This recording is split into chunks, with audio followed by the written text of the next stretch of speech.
Okay, the time is approximately 6 p.m. and the May 11th, 2023 Farragut Board of Mayor and Alderman meeting will now come to order.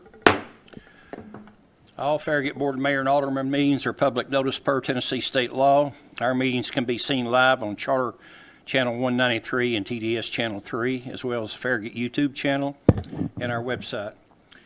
It will also be recorded and can be viewed later on the Town of Farragut YouTube channel, as well as Charter Channel 193, TDS Channel 3.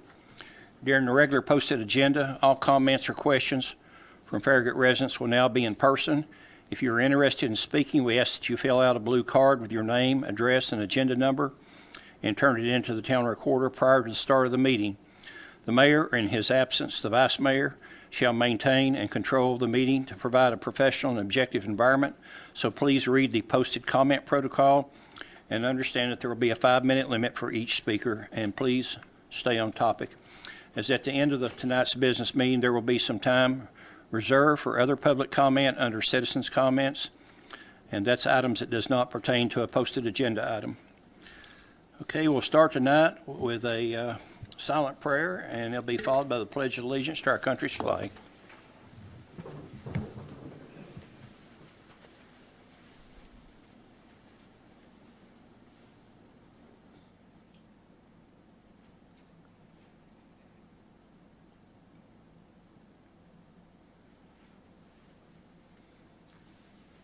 Pledge allegiance to the flag of the United States of America and to the republic for which it stands, one nation, under God, indivisible, with liberty and justice for all.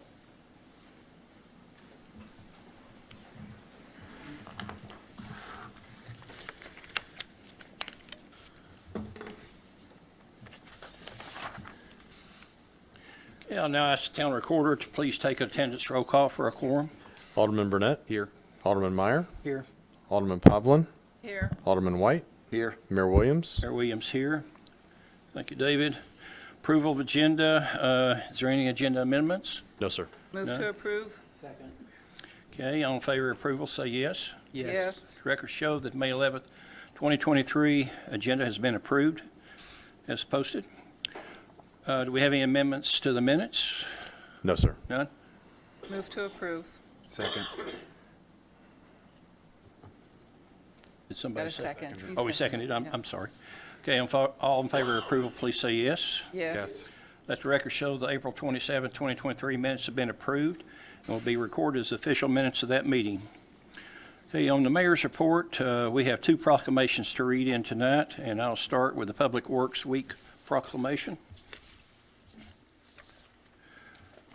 Whereas public works professionals focus on infrastructure, facilities, emergency management, and services that are vital importance to our sustainable and resilient communities and the public health, high quality of life, and well-being of the people of the town of Farragut. And whereas these infrastructures and facilities and services could not be provided without the dedicated efforts of the public works professionals who are federally mandated first responders and the engineers, managers, and employees at all levels of government who are responsible for maintaining, improving, and protecting our town's parks, public buildings, roads, and other structures and facilities essential for our citizens.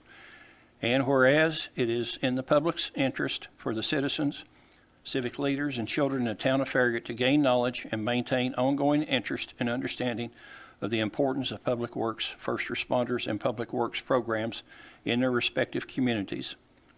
And whereas the year 2023 marks the 63rd annual National Public Works Week sponsored by the American Public Works Association, Canadian Public Works Association. And now therefore to be resolved, the mayor and aldermen of the town of Farragut, Tennessee do hereby designate May 21st through 27th, 2023 as National Public Works Week.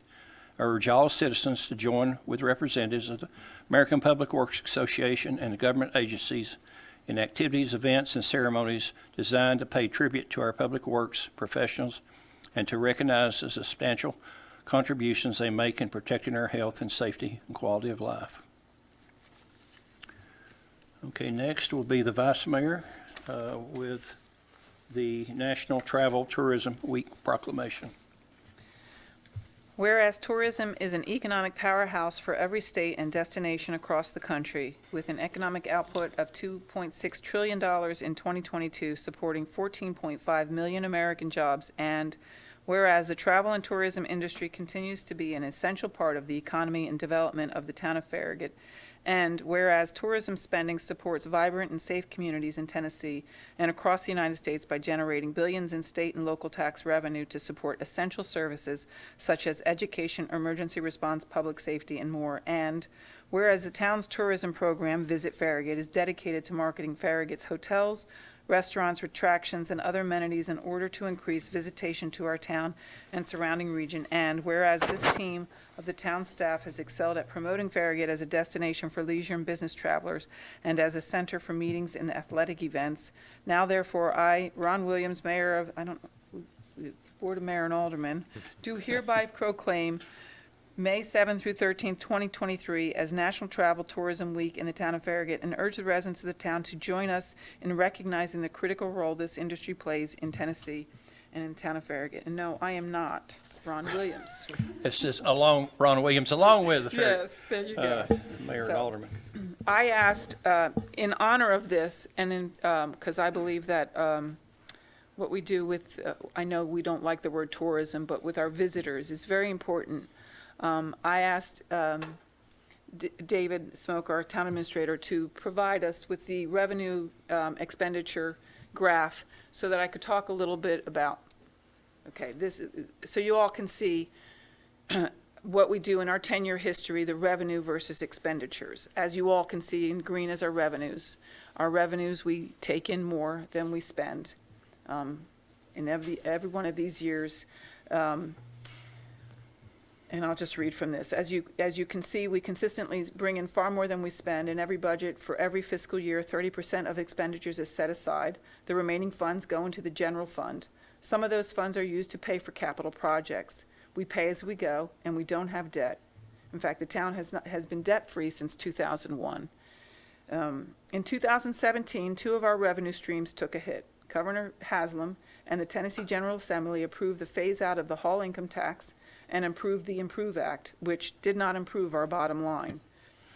A prudent and responsible governing body does not wait until they have a problem with revenue to solve it. So this all happened in 2017, and we were already kind of looking at our revenue streams and how are we going to boost what we're doing, because this is how we've decided to live. A government is primarily funded with taxes, fees, other small revenue streams, but primarily taxes, and local government relies primarily on property tax and local option sales tax.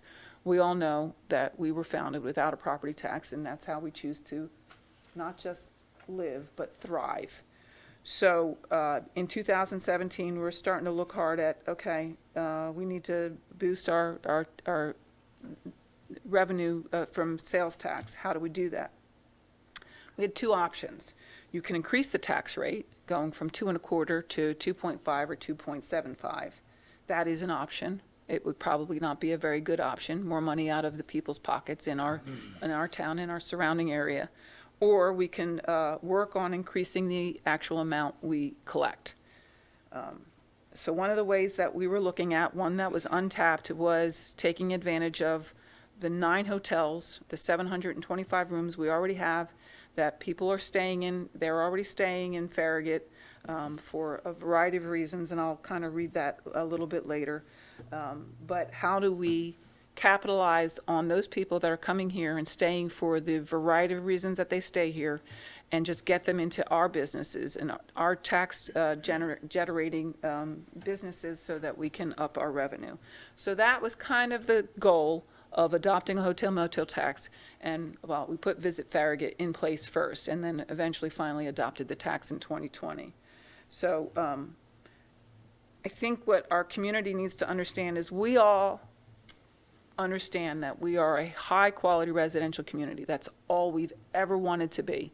That's all we've strived to be. When we were founded, that's what we were founded to do, to preserve the quality of life and the residential nature of our community. That's what we've worked for, and we've done, I believe, an excellent job. Our parks, our sidewalks, trails, greenways, We care about our right-of-ways. We care about appearances. We care about how and that foundation was set very early on. So tourism in Farragut is not based on attractions necessarily in Farragut, but amenities provided here for those who come to the area. Visit Knoxville works to bring tourists to the Knoxville metropolitan area, which includes Knox County and several other counties in the area.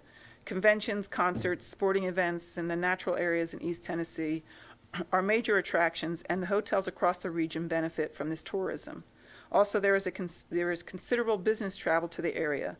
Restaurants and shopping are key factors in attracting guests to stay in hotels because most folks want quick, convenient access to these services. That is where Farragut shines.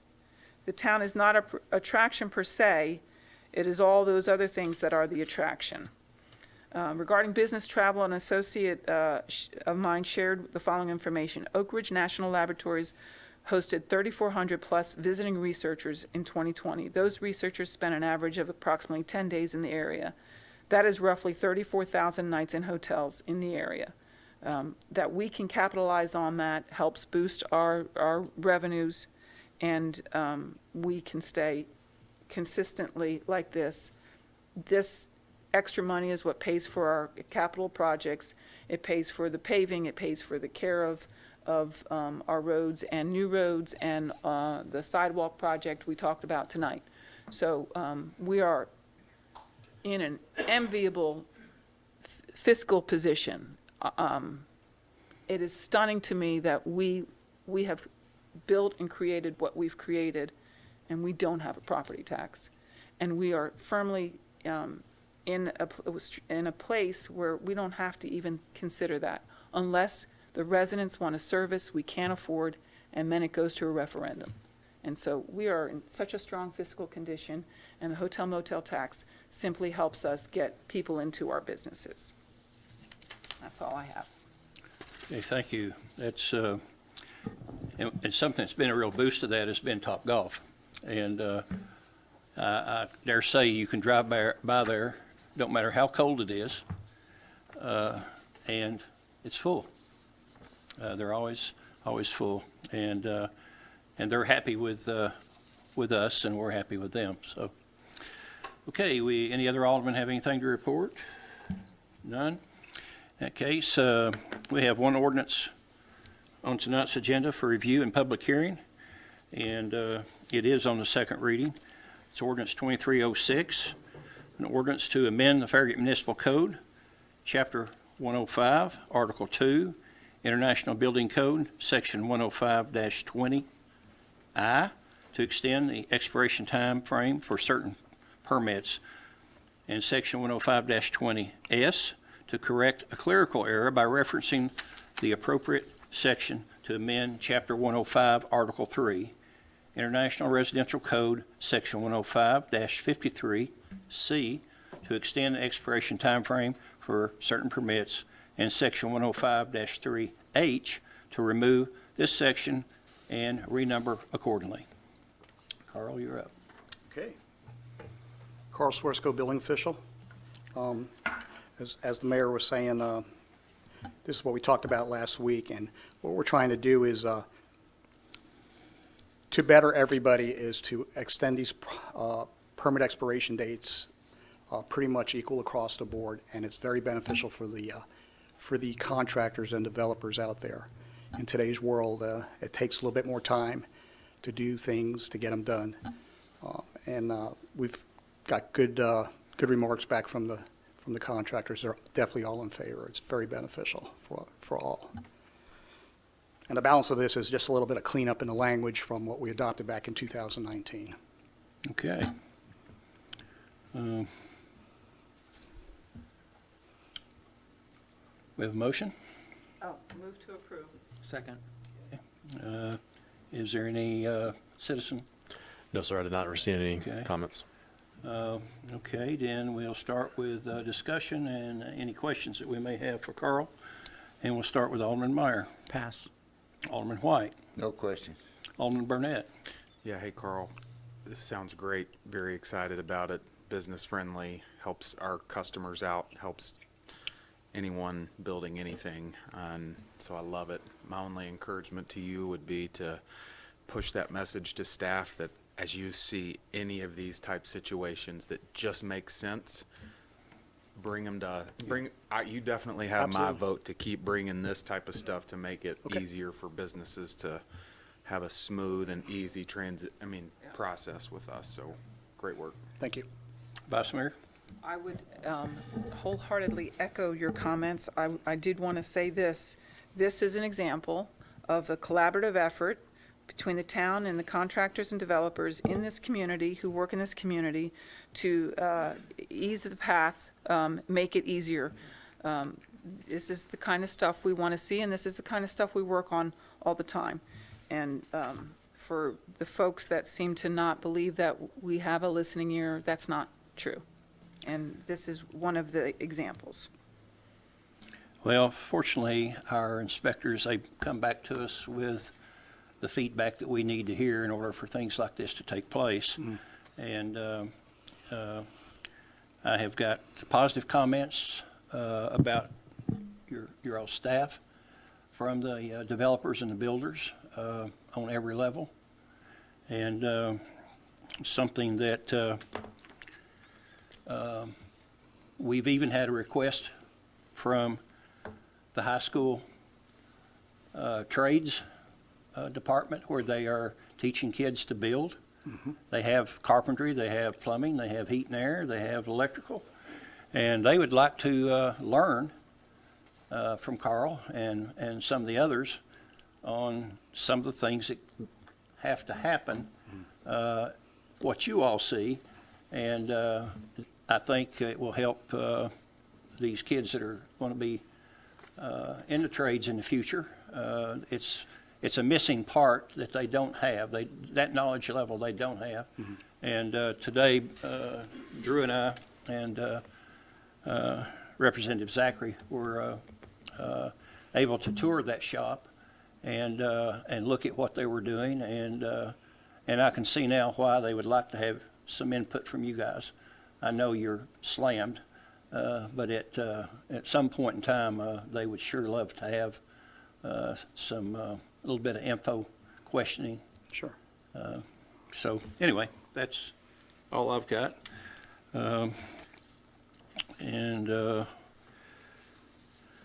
Okay, at this point, I guess I will need a roll call vote. Yes, sir. Alderman Meyer, Yes. Alderman Pavlin, Yes. Alderman White, Yes. Alderman Burnett, Yes. Mayor Williams. Mayor Williams, yes. And thank you, David. Let the record show that the ordinance 2306 has been approved by roll call vote as presented on the second reading. Thank you. Thank you, Carl. Next will be business items, and we have 3 business items on tonight's agenda to review and consider. Start off with approval of special event for Farragut High School's Farragut Frost 5K to be held in December the 16th, 2023. Boy, they're getting an early start.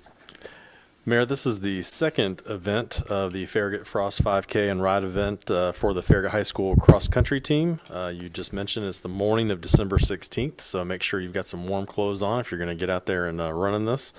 It's going to be within the Village Green subdivision and also on Campbell Station Road, and since it's going to be on some public streets, they need the board's approval to have this event then. Knox County Sheriff's Department will be providing traffic control, and staff's event application process has talked to them about all the things they need to do. So the board action would be to approve the event application for the Farragut Frost 5K and Ride event. Move to approve. Second. Okay. Any resident comment? No, sir. We don't have anyone here representing them tonight. So, but no, sir. Don't see a need unless there is some discussion that maybe Alderman Meyer, Pass. Alderman White, None. Alderman Burnett, No questions. Vice Mayor. I just want to make a statement like the last one. This is a collaborative effort with our high school to bring a great event that probably gets a lot of interest from because it's representative of the high school. And we embrace these kinds of things and enjoy that someone else is going to do all the work. And we get to enjoy having another event here. Okay. I have nothing, and With the discussion closed, I'll ask all in favor of approval, state so by saying yes. Yes. Yes. Let the record show the special event has been approved as presented. Next will be approval of amendments to the traffic calming policy. Darrell, you're up. Yes, a few weeks ago, you had a workshop discussion about our traffic calming policy and some revisions that Vice Mayor Pavlin had suggested. I guess the biggest change would be to eliminate the affected area within the voting, within a subdivision. The idea would be that the only residents that would be voting for or against traffic calming measures would be only the area that is directly affected by the speeding. So we feel like it's a reasonable request, and staff just recommends approval of revisions to the town's traffic calming policy as presented. Approve. Second. Okay, any comment from any residents? Did not receive any. Boy, that's unusual. Okay, we'll start with discussion in. Alderman Meyer, Pass. Alderman Burnett. Yeah,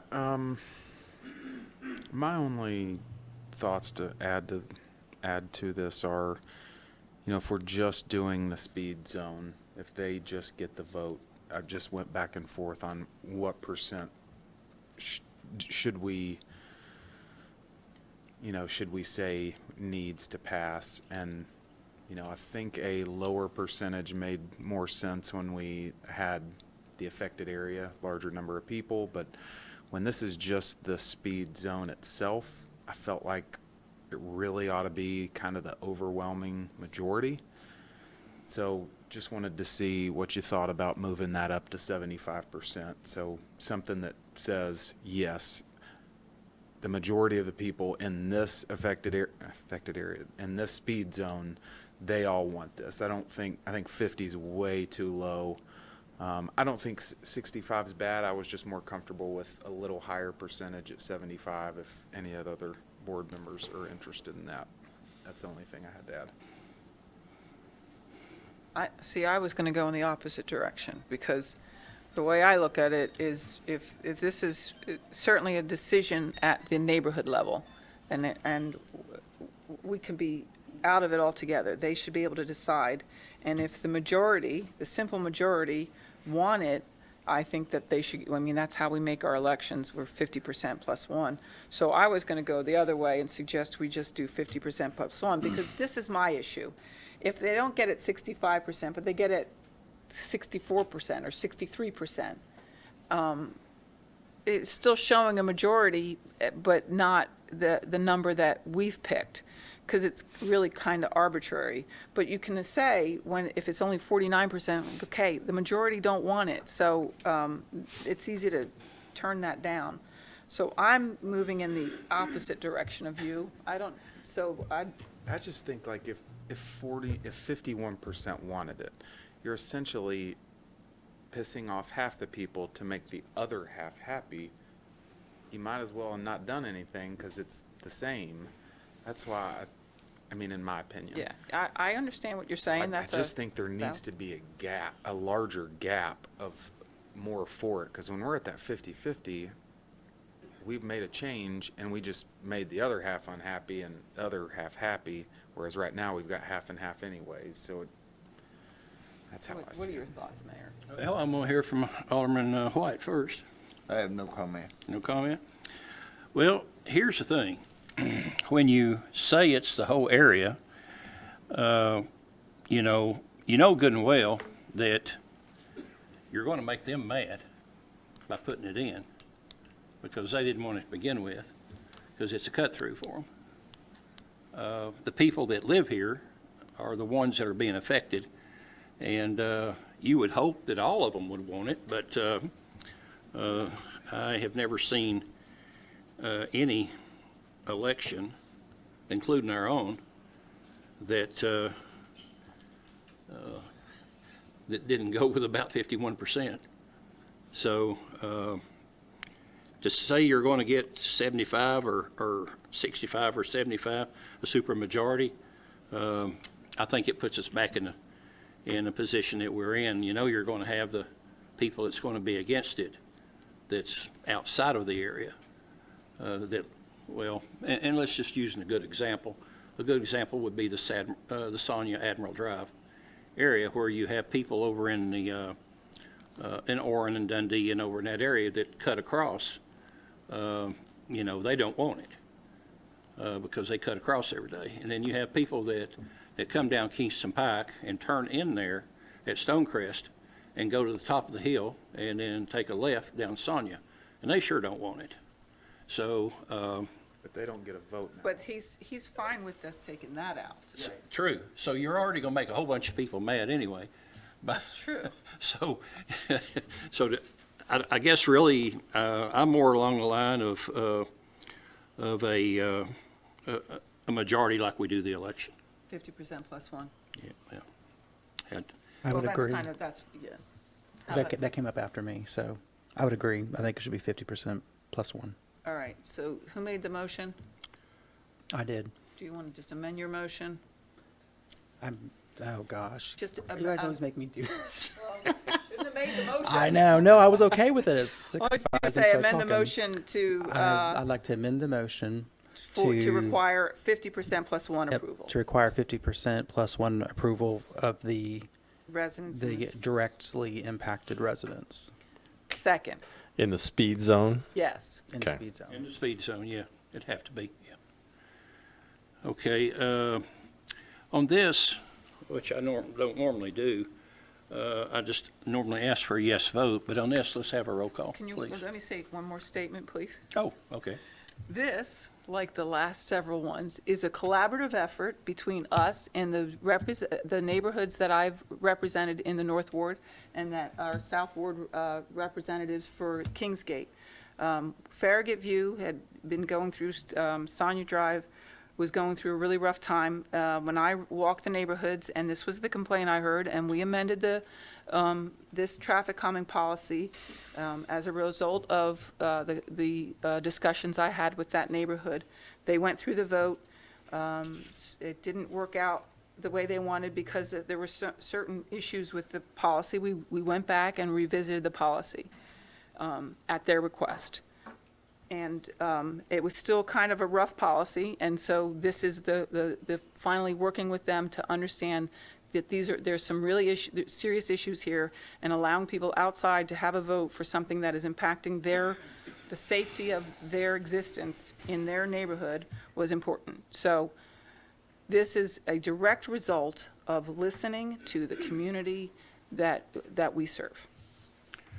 One other thing before we do a roll call vote. In the past, we would have someone that said that they were handicapped and that would severely hurt them.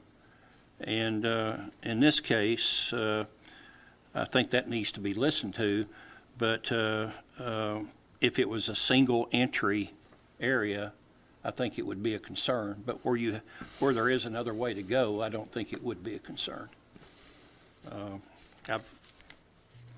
don't have that issue, but we did have one gentleman one time that did have that issue, but he since has moved from that area. He don't Okay. live there anymore, but he. I'm sure that's a But anyway, that's what I've got. So if everybody feels we've had sufficient discussion, then I'll ask for a roll call vote. Okay, Alderman Meyer, Yes. Vice Mayor Pavlin, Yes. Alderman White, Yes. Alderman Burnett, Yes. Mayor Williams. Mayor Williams, yes. Okay, let the record show that the amendments have been approved as the amended amendments has been approved as requested. Okay, next will be approval of the supplement request from Urban Engineering, Inc. for additional design services for Sonia Drive, Admiral Road Sidewalk Project. And it's back to you, Darrell. Back in February, we had a different workshop discussion. We presented where we were, our status with the Sonia Drive sidewalk project. The reason for that discussion was with some of our projects, we're seeing project costs that have really escalated. We wanted to make sure just how much sidewalk you wanted to construct so that we could properly budget how much along Sonia Drive. During the discussion, it was brought up that you'd like to add Admiral Road to the project as well. And if I understand correctly, all of Sonia Drive will have sidewalk, very much like on the schematic on your overhead. Of course, adding Admiral Road essentially doubled the length of the project and more than doubled the design fees. There was some work that urban engineering had already done that was kind of outside their scope, so that is included in this request as well. This is a supplement request from urban engineering for additional fee for the project. They're requesting additional $69,879, increasing the total fee for the project from $58,975 to $127,954. Move to approve. Second. Okay, any resident comments on this one, Dave? No, sir. None? Okay. Again, I'm surprised. We'll start off with a discussion from Alderman Meyer. I also make a comment that I've heard from multiple residents that live on Orrin Road who are excited about the sidewalk coming all the way to Orrin Road. And so that was a part of the original project to begin with, so I'm glad that we're keeping that in there. I've also heard from residents that live along Admiral Road, and they're excited about the sidewalk. So I believe this is a project that will be very much welcomed by the community, and I support it wholeheartedly. Okay. Alderman Burnett? Dale, do you have any idea how many school-age kids are down Admiral Road? I really don't. Know why we wouldn't stop the sidewalk at the church? Purpose of it is to get these kids safely to school. Correct. That's part of the Go purpose, all the way up to Kingston Pike. because that's part of the mixed-use town center, and now they can access everything that's going on in the mixed-use town center. What's the mixed-use town center? If we get them on Admiral, all those people are looking, they all ride out to the library, they ride up to Turkey Creek. Now, the mixed-use town center is another destination for them to get to. Connecting the sidewalk all the way up would be important for allowing them that opportunity to experience that. Now we have more people that can bike and walk. Okay. I love getting kids to school safely. This is a big project and a lot of money. I'll Okay. leave it at that. Alderman White? I have no questions or comment. Okay. Vice Mayor? Because this is my theme tonight. This is a collaborative effort between us, between this body and Farragut View and Stonecrest. It started in 2018 when we became aware of that short area on Sonia that is so narrow you can't stripe it, and the residents there had asked for at least to consider a pedestrian facility. And then it expanded down to Wardley, because that's where the school zone is, and Admiral Road as well is in the school, the parental responsibility zone. It was thought wise to bring, since we're putting this in, to bring it all the way over to Orrin, just for continuity purposes. So I'm thrilled with this. I think that this is, that what this neighborhood, it's an existing neighborhood. They've long needed some relief here. They are in a position where they ride up through, what's the neighborhood that's over there by Turkey Cove, Cove of Turkey Creek? The Cove. And a lot of people ride up there and go to the movies up there. They come over and go to the school or to the library. So we're seeing a lot more pedestrian and bicycle activity, and this is going to be a major improvement for those neighborhoods. At their request, I might add. Okay. I tried to look into the future, and I see a piece of property that's vacant, that's at the bottom, in the valley there, on Admiral, that property touches a school property. And so at some point, when that's developed, we will require a walking trail across through there that will connect to Admiral. That will be on whoever develops it. That will be part of the deal. So with that in mind, as far as looking at the future, I think, to Drew's question, I think the sidewalk connection, you would be connecting from across that property to the sidewalk on Admiral. That would be a definite shortcut for the walkers altogether. And because whether it's developed, every house developed, it's going to have a walking trail crossing. So that's all I have. Okay, any more discussion? If not, then I'll ask that all in favor of approval state so by saying yes. Yes. Okay, let the record show that supplement has been approved as requested. Thank you, Darrell. Okay, next will be the town administrator's report. I have nothing to report tonight. Okay. Tom's not here. Any citizens that signed up to comment? I did not receive any comments or citizens forum cards tonight. Okay, wow. Another surprise. Okay, time is approximately 6:37 and PM, and without objection, the May 11th, 2023 Farragut Board and Mayor and Alderman meeting is now adjourned. Tired of hearing about the collaborative